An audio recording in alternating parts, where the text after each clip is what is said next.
In this video, I will show you how to install Android 15 on almost any compatible smartphone. We are going to use the DSU method to load Android 15 GSI as a part of the guest OS alongside your current Android system. And as of now, Android 15 is officially available only for Pixel devices. But what about the users of other devices who want to try right now?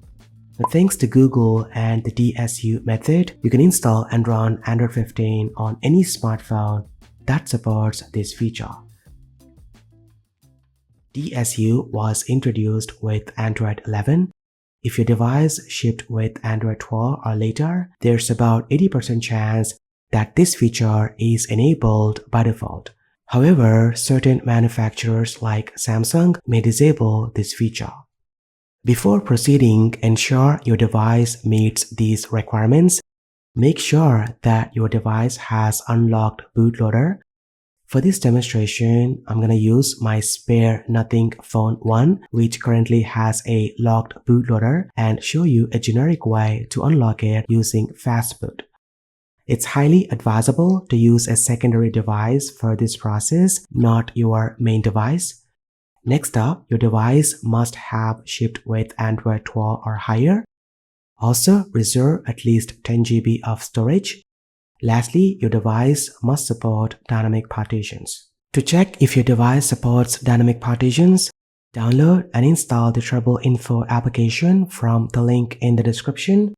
Then open the application and check the details section for your trouble and vendor status. Make sure dynamic partitions are enabled. If all requirements are met, there's 90% chance your device can run Android 15.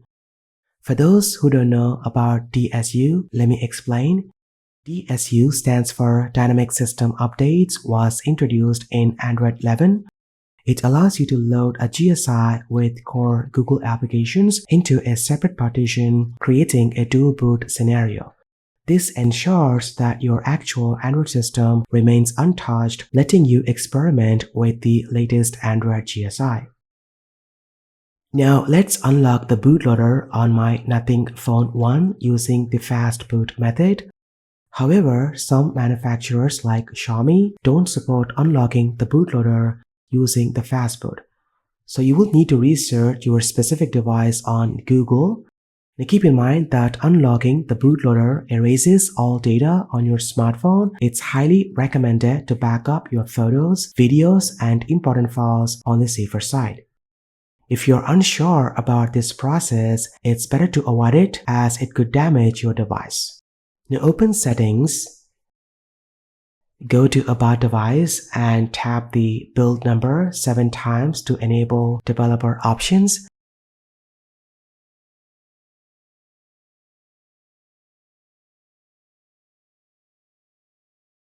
In the developer options, enable OEM unlocking. You can notice that the DSU loader is disabled by default as it requires unlocked bootloader. Next, enable USB debugging and connect your Android device to your PC.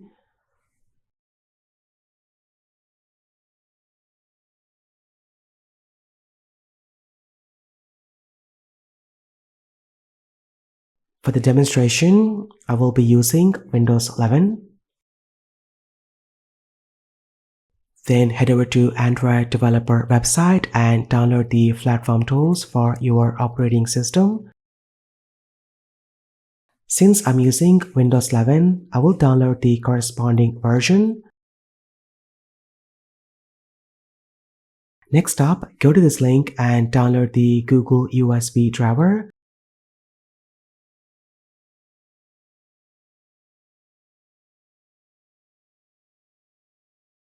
Once both files are downloaded, extract them.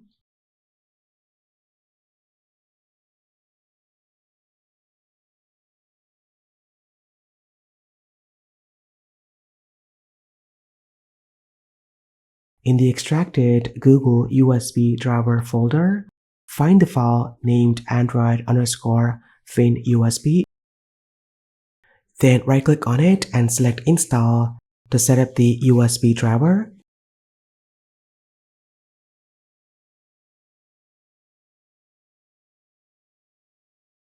Then move the platform tools to the root of the C drive. You will find the ADB and fastboot commands inside this folder.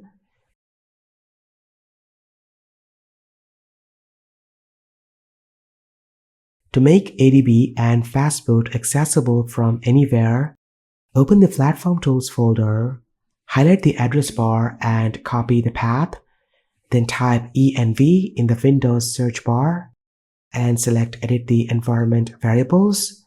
Under Environment Variables, find the path variable, click Edit, and add a new entry by pasting the copied path.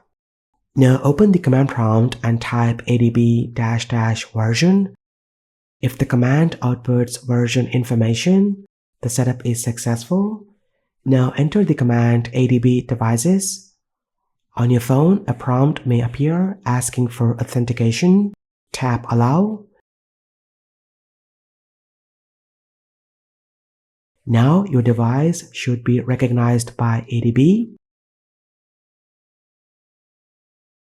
Now type this command to reboot your device into the fast boot mode.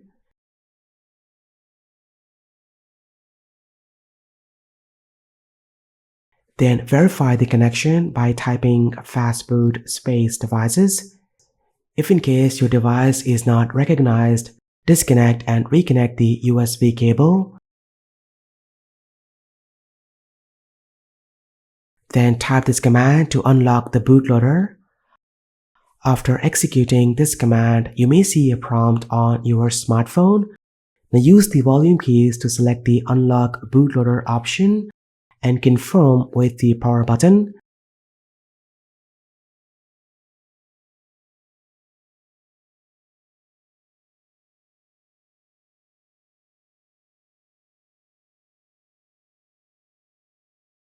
And that's it, you have successfully unlocked the bootloader.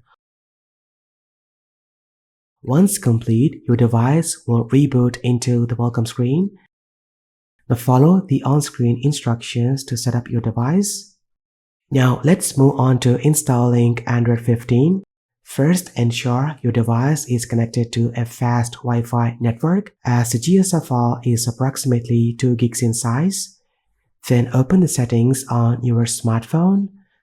Go to About Device and tap the build number 7 times to activate the developer options. Once enabled, navigate to developer options. Then under the system settings, you will find the option called DSU Loader. Now select this DSU Loader option to see the available GSI builds. At the time of this demonstration, Android 15 is the latest version available.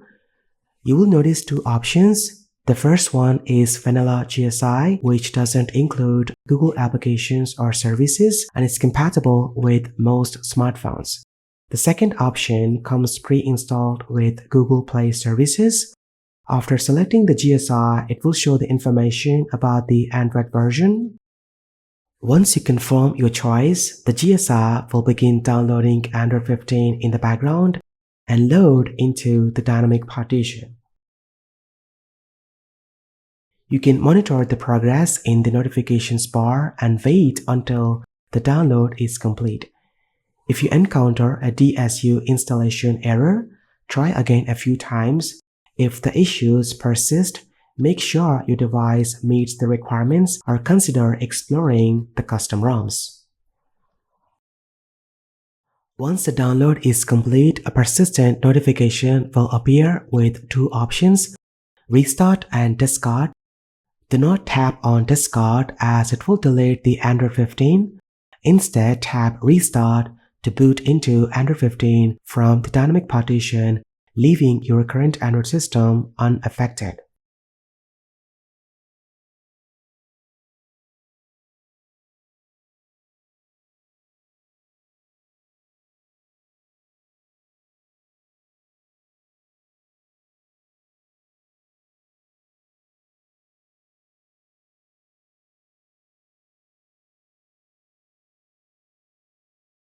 Once the device boots, navigate to the settings to confirm the Android version. As you can see, it's running Android 15. Now keep in mind that this is a GSI and may not be fully optimized for your device. Certain functionalities such as phone calls and messaging may not work, making it unsuitable for daily usage. However, features like Wi-Fi, Bluetooth, system gestures, audio, and video playback should function properly. If you have installed GSI with Google applications, the Play Store will also be available. However, do note that only 8 GB of storage space is allocated for Android 15, which can be limiting. Overall, Android 15 offers a unique user experience despite its limitations. If you can't wait for your OEM to push Android 15 updates to your smartphone, you can use this method right now. To switch back to your stock Android system, use the persistent notification and tap Restart. This makes switching between Android 15 and your current system seamless and hassle-free. So what do you guys think about Android 15? Let me know in the comment section down below. Also, if in case you have any suggestions, post them in the comment section down below. Thank you so much for watching. This has been KSK Royal. I will see you in the next one.